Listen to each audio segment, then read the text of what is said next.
వీళ్ళిద్దరు కలిసే తెలంగాణని 10 ఏళ్లలో 100 ఏళ్లకు సరిపోయే విధ్వంసం చేసిండ్రు. కేసీఆర్ కాళేశ్వరంలో దోసుకుంటే ఆర్థిక మంత్రిగా నువ్వే కదా సంతకాలు పెట్టి వేల కోట్ల రూపాయల బిల్లులు ఇచ్చింది. కరోనా సమయంలో పేదలకు మాస్కులు కొనాలంటే, పేదలకు మెడిసిన్ ఇవ్వాలంటే, పేదలకు ఇంజెక్షన్స్ ఇవ్వాలంటే వాటిని కూడా సిఎస్ఆర్ ఫండ్స్ను కంపెనీలను బెదిరించి 100 కోట్లు సంతోషరావు కొల్లగొడుతుంటే వైద్య ఆరోగ్య శాఖ మంత్రిగా నువ్వే కదా సంతకాలు పెట్టింది రాజేందర్. ఇవాళ ఈ రాష్ట్రంలో కేసీఆర్ కుటుంబం 1,00,000 కోట్ల దోపిడీకి పాల్పడ్డదంటే నువ్వే కదా దొంగలకు సద్దులు మోసింది రాజేందర్. అప్పుడే మర్చిపోయినవా?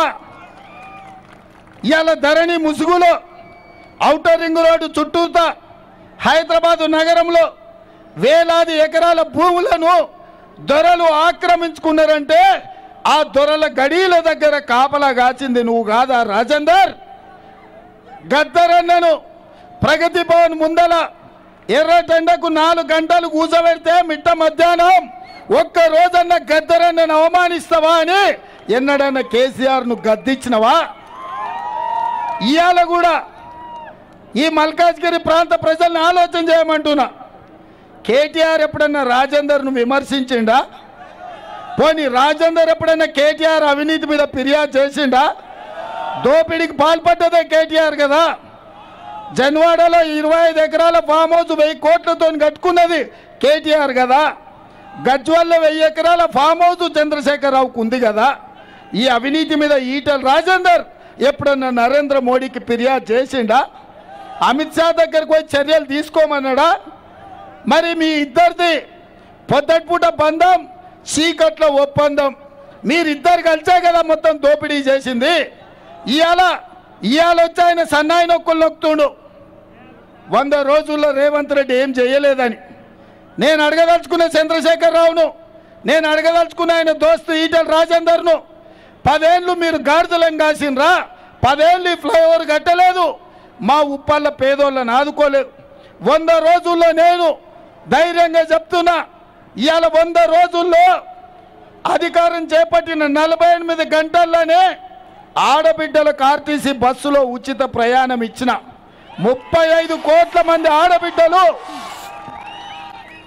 35 కోట్ల ఆడబిడ్డలు ఇవాళ ఆర్టీసీ బస్సులో ఉచిత ప్రయాణం చేసిరు. ఇవాళ 40 లక్షల కుటుంబాలు 500 రూపాయలకే సిలిండర్ తీసుకుంటున్నారు. ఇవాళ దాదాపుగా 50 లక్షల కుటుంబాలు 200 యూనిట్ల వరకు జీరో బిల్లు ద్వారా ఒక్క పైసా కట్టకుండా ఇవాళ ఉచిత కరెంటు పొందుతున్నారు.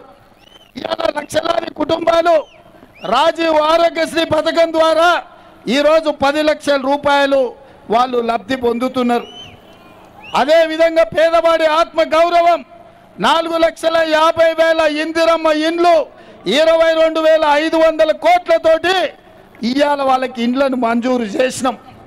ఇదే కాదు 3 నెలల్లో 30,000 మంది నిరుద్యోగ యువకులకు ఉద్యోగ అవకాశాలు ఎల్బీ స్టేడియంలో వాళ్ళ కుటుంబాలందరినీ పిలిపించి వాళ్ళ తల్లిదండ్రుల సమక్షంలో వాళ్ళ పిల్లలకు ఉద్యోగ నియామకాలు చేపట్టినాం. ఇవాళ బీసీ జనాభా లెక్కలేసి బీసీలు ఎంతమంది ఉన్నారో వాళ్ళకంత రిజర్వేషన్లు ఇవ్వాలి, బీసీలు ఎంతమంది ఉన్నారో వాళ్ళకన్ని నిధులు ఇవ్వాలి అని ఇవాళ వాళ్ళ జనాభా లెక్కగట్టమని మంత్రివర్గంలో ఆమోదించి అసెంబ్లీలో పాస్ చేసి ఇవాళ నిధులు కేటాయించిన. ఇవన్నీ నీకు కనిపిస్తలేవా రాజేందర్? ఇవాళ రాజేందర్ గారిని ఒకటే మాట్లాడగదలుచుకున్నా, ఇవాళ బలహీన వర్గాల రిజర్వేషన్లు మేము పెంచాలంటున్నాం. కానీ నరేంద్ర మోడీ రాజ్యాంగాన్ని మార్చి ఎస్సీ ఎస్టీ బీసీ రిజర్వేషన్లు రద్దు చేస్తా అంటున్నాడు. నువ్వు బీసీల రిజర్వేషన్లు, ఎస్సీల రిజర్వేషన్లు, ఎస్టీల రిజర్వేషన్లు రద్దు చేసే నరేంద్ర మోడీ దిక్కుంటావా? ఇవాళ ఎస్సీ ఎస్టీ బీసీ రిజర్వేషన్లు పెంచాలని కాంగ్రెస్ వైపు ఉంటావా? నువ్వు చెప్పు రాజేందర్. ఇవాళ నువ్వు నీ పదవి తప్ప, నీ పైసలు తప్ప, నీ పరపతి తప్ప తెలంగాణ ప్రజలు నీకు పట్టరు రాజేందర్. అందుకే మిత్రులారా, ఈ రాజేందర్ ఎవరో కాదు, అంగి మార్చి ఉండొచ్చు, రంగు మార్చి ఉండొచ్చు, వేషం మార్చి ఉండొచ్చు, ఊరు మార్చి ఉండొచ్చు, కానీ ఏ వేషంలో వచ్చినా ఏ రూపంలో వచ్చినా ఎన్ని బైరూపు వేషాలు వేసినా మా ఉప్పల్ ప్రజలు గుర్తుపడతారు. దూరంగా ఉండంగానే చూడంగానే గుర్తుపడతారు. అందుకే మిత్రులారా, ఇవాళ కాంగ్రెస్ పార్టీకి అండగా నిలబడండి. మీ ప్రాంతాన్ని అభివృద్ధి చేసే బాధ్యత నాది. మన తమ్ముడు పరమేశ్వర్ ఎమ్మెల్యే గెలిపించునుంటే మీ సమస్యల మీద అసెంబ్లీలో మాట్లాడేటోడు, నా దగ్గరికి సమస్యలు తీసుకొచ్చేటోడు. కానీ ఇవాళ దురదృష్టవశాత్తు మన అసెంబ్లీలో గెలవలే. అందుకే ఈసారి సునీతమ్మని ఎంపీగా గెలిపించండి. మీ ఉప్పల్ సమస్యలు తీసుకొచ్చి ఈ రాష్ట్రంలో 10 ఏళ్ళు మన ఇందిరమ్మ రాజ్యం ఉంటుంది, పేద ప్రజాపాలన ఉంటుంది. 10 ఏళ్ళు మీ ప్రాంతాన్ని అద్దం వల్ల అభివృద్ధి చేసే బాధ్యత కాంగ్రెస్ పార్టీ తీసుకుంటుంది, మిమ్మల్ని అందరినీ ఆదుకుంటుంది. అందుకే సునీత మహేందర్ రెడ్డిని అత్యధిక మెజార్టీతో గెలిపించండి అని మిమ్మల్ని అందరినీ నేను అడుగుతున్నా.